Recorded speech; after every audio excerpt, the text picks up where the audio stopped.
Our channel.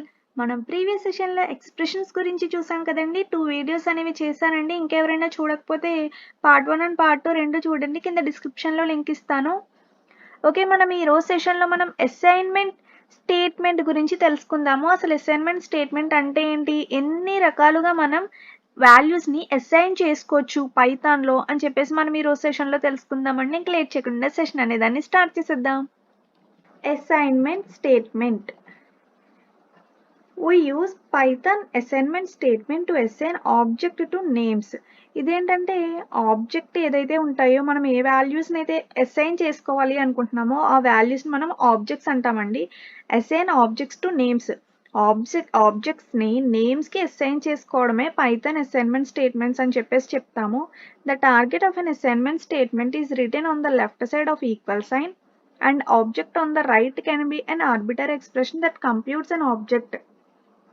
అంటే ఏంటంటే మనం టార్గెట్ ఏదైతే ఉంటుందో అసైన్మెంట్ స్టేట్మెంట్కి టార్గెట్ ఏదైతే ఉంటుందో అది లెఫ్ట్ సైడ్ రాసుకుంటాం, ఈక్వల్ సైన్కి లెఫ్ట్ సైడ్ రాసుకుంటాం, రైట్ సైడ్లో ఉన్నది ఆబ్జెక్ట్ అనమాట.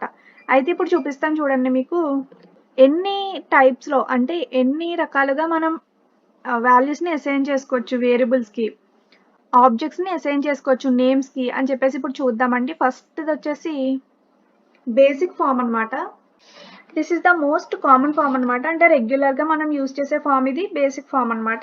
ఇందులో ఎలా ఉంటుంది అంటే ఒక నేమ్ ఏమైనా తీసుకుంటామో అందులో మనం ఒక వాల్యూని స్టోర్ చేసుకుంటాం, ఒక డేటాని. దీన్ని మనం ఆబ్జెక్ట్ అంటాం అనమాట. నేను లాంగ్వేజ్ అనే దాంట్లో పైథాన్ అనే డేటాని మనం స్టోర్ చేసుకోవడం జరిగింది. ఇప్పుడు దీన్ని మనం ప్రింట్ చేయాలి అంటే ప్రింట్ స్టేట్మెంట్ ఏమి ఇస్తాం, ప్రింట్ లాంగ్వేజ్. ఇక్కడ స్టూడెంట్ అని వచ్చేసింది, చూసుకోలేదండి, ఇక్కడ లాంగ్వేజ్ అనమాట. ఇక్కడ మనం లాంగ్వేజ్ అని చెప్పేసి ఇస్తాం. నెక్స్ట్ ఇది మనకి బేసిక్ ఫామ్ అనమాట. నెక్స్ట్ వచ్చేసి టుపుల్ అసైన్మెంట్. టుపుల్ అసైన్మెంట్ ఎలా వాల్యూస్ని స్టోర్ చేసుకుంటుందో ఇప్పుడు చూద్దాము. x, y is equal to 50, 100. ఇక్కడ ఎలా తీసుకుంటాము, ఇప్పటి వరకు ఏంటంటే ఒక వేరియబుల్ తీసుకుని ఒక వాల్యూని మాత్రమే స్టోర్ చేసుకోవడం జరిగింది. ఇక్కడ ఏం చేస్తాము అంటే ఎన్ని వేరియబుల్స్ అన్నా తీసుకోవచ్చు. ఇక్కడ నేను 2 తీసుకున్నాను వేరియబుల్స్, ఇక్కడ 2 వాల్యూస్ తీసుకోవాలి.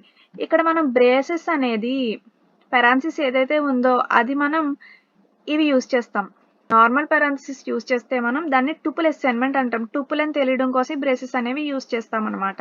ఇక్కడ ఏమవుతుంది, ఇక్కడ 2 వేరియబుల్స్ తీసుకున్నాం కాబట్టి కంపల్సరీ ఇక్కడ 2 వాల్యూస్ అనేది యాడ్ చేసుకోవాలి, మనం ఎంటర్ చేసుకోవాలి. ఒకవేళ ఇక్కడ 3 వేరియబుల్స్ తీసుకుని ఇక్కడ 2 వాల్యూసే తీసుకుంటే మనకి ప్రోగ్రామ్ అనేది ఎర్రర్ చూపిస్తుంది.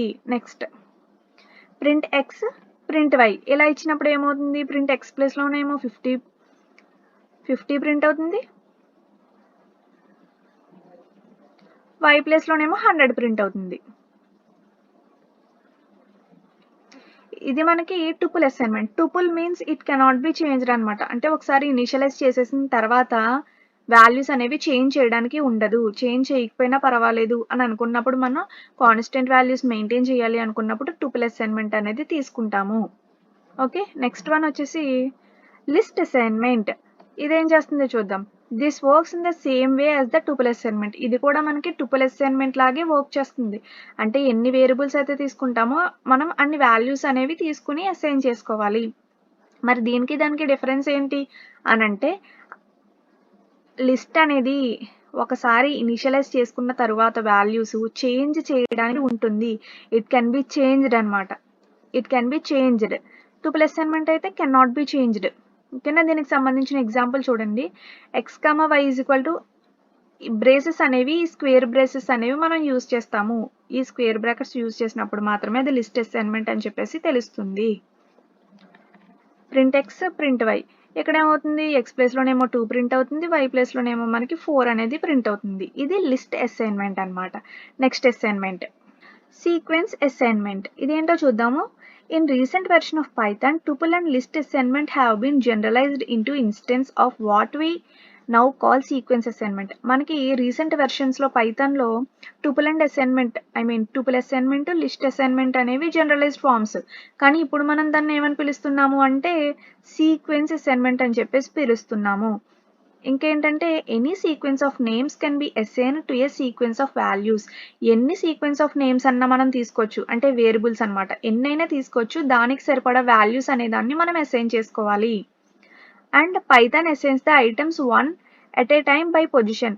మనం ఎట్ ఏ టైమే ఎన్ని వేరియబుల్స్ అయితే తీసుకున్నామో అన్ని వేరియబుల్స్ వాల్యూస్ అనేది ఎట్ ఏ టైమే మనం ఎంటర్ చేసుకోవడానికి ఉంటుంది.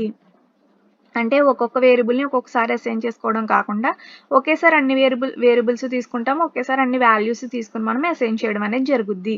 దానికి సంబంధించిన ఎగ్జాంపుల్ చూపిస్తాను చూడండి. ఇక్కడ చూసారు కదా, x comma y comma z is equal to 10 comma 20 comma 30. ఇలా మనం ఇటు సైడ్ ఎన్ని వేరియబుల్స్ అయితే తీసుకుంటామో దానికి ఆ కౌంట్కి సరిపడా వాల్యూస్ కూడా ఇటు సైడ్ మనం తీసుకుంటాము. ఇది మనకి సీక్వెన్స్ అసైన్మెంట్ అనమాట. ఇందులో ఎన్ని వేరియబుల్స్ అన్నా తీసుకోవచ్చు అని చెప్పి.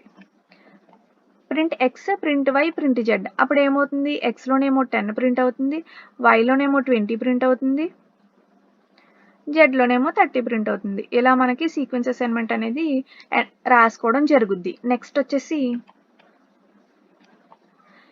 Extended sequence unpacking. ఇదేంటి అనంటే it allows us to more flexible in how we select portions of sequence to assign.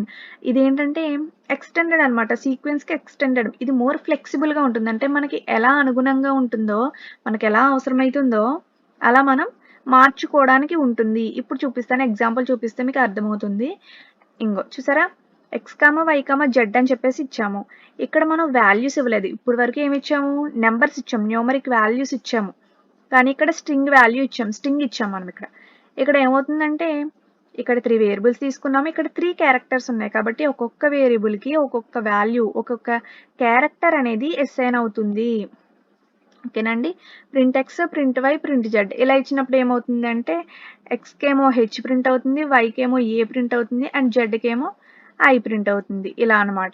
ఇప్పుడు మనకి ఇలా కాకుండా ఒకవేళ మనం వేరియబుల్స్ 3 తీసుకున్నా లేకపోతే 2 తీసుకున్నా, ఇట్ సైడ్ ఇచ్చే స్ట్రింగ్ అనేది పెద్దగా ఇచ్చామనుకోండి, అంటే మోర్ దాన్ వేరియబుల్స్ ఎన్ని అయితే ఇచ్చామో దానికన్నా ఎక్కువ ఇచ్చామనుకోండి, అప్పుడు ఎలా ప్రింట్ అవుతుంది, మరి ఎర్రర్ వస్తుంది. చూద్దాం చూడండి, దానికి సంబంధించిన ఎగ్జాంపుల్ చూపిస్తాను. ఇంకోటి చూసారా, ఎక్స్ కామా స్టార్ వై అని ఇచ్చామనుకోండి, మనం ఇక్కడ స్టార్ ఎక్కడైతే మెన్షన్ చేస్తామో అక్కడ డివైడ్ అవుతుంది అనమాట. ఎక్స్ ఇక్కడ ఎక్స్ ఉందా, ఎక్స్ అంటే పీ కింద పీ కామా పెడుతుంది, స్టార్ ఉంది కాబట్టి రిమైనింగ్ అంతా కూడా మనకి అవుట్పుట్ వస్తుంది, వైలో అసైన్ అవుతుంది అనమాట. అర్థమైందండి. ఇప్పుడు మనం ఇక్కడ స్టార్ అనేది మెన్షన్ చేయలేదు అనుకోండి, x comma y is equal to అని చెప్పేసి పైథాన్ ఇచ్చామనుకోండి, అక్కడ ఎర్రర్ అనేది చూపిస్తుంది. ఎందుకు, ఎన్ని వేరియబుల్స్ అయితే ఉన్నాయో అన్ని వాల్యూస్ ఇట్ సైడ్ లేవు కాబట్టి.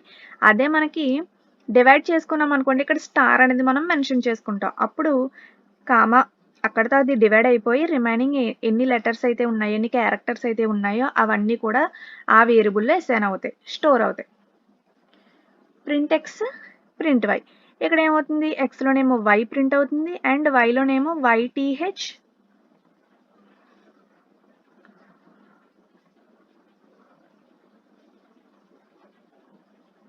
వైటీహెచ్ఓఎన్ అనే స్ట్రింగ్ అనేది ప్రింట్ అవుతుంది అనమాట. Next multiple target assignment. ఇదేంటో చూపిస్తాను ఉండండి. మల్టిపుల్ టార్గెట్ మీన్స్ ఏంటి,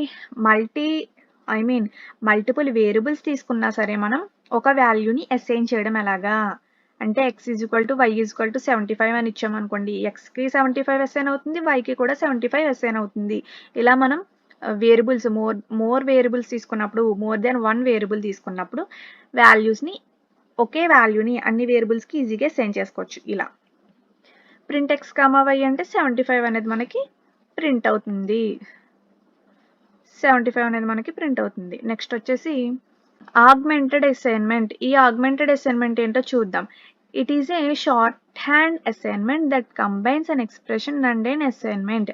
మన ఇది ఏంటంటే షార్ట్ హ్యాండ్ అనమాట. షార్ట్ కట్లో మనం రాసుకోవాలనుకోండి స్టేట్మెంట్ని ఆర్ ఎక్స్ప్రెషన్ని మనం ఇలా రాయొచ్చు అనమాట. ఇదేంటి కంబైన్స్, ఇది ఏం కంబైన్ చేస్తుంది అంటే ఎక్స్ప్రెషన్ని అండ్ అసైన్మెంట్ని రెండింటిని కంబైన్ చేస్తుంది అనమాట. ఆగ్మెంటెడ్ అసైన్మెంట్ దాన్నే. Change the value and assignment the same variable. Same variable తీసుకున్నాం, ఇక్కడ చూపిస్తాను చూడండి ఎగ్జాంపుల్.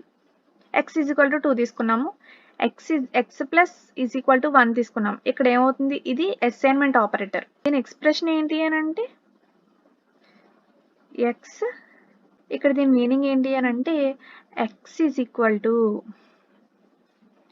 ఎక్స్ ప్లస్ 1 అని. ఎక్స్ ప్లస్లో ఎంత ఉంది, 2 ఉంది, కాబట్టి 2 ప్లస్ 1 అనేది ఈ ఫామ్ యొక్క, ఈ స్టేట్మెంట్ యొక్క ఎక్స్ప్రెషన్ అన్నమాట. ఇక్కడ చూసినట్టయితే ఇక్కడ ఏమో అసైన్మెంట్ ఆపరేటర్స్ ఉన్నాయి, ఇదంతా కలిపితే మనకి ఎక్స్ప్రెషన్ అంటాం కాబట్టి ఎక్స్ప్రెషన్ అన్నమాట. అంటే combination of expression and assignment is called augmented assignment. దీని రిజల్ట్ ఏమొస్తుందంటే ఎక్స్లో మనకి 3 అనేది స్టోర్ అవుతుంది. 2 ప్లస్ 1 అనేది 3 కాబట్టి ఇది మనకి అసైన్మెంట్ స్టేట్మెంట్కి సంబంధించిన టాపిక్ అండి.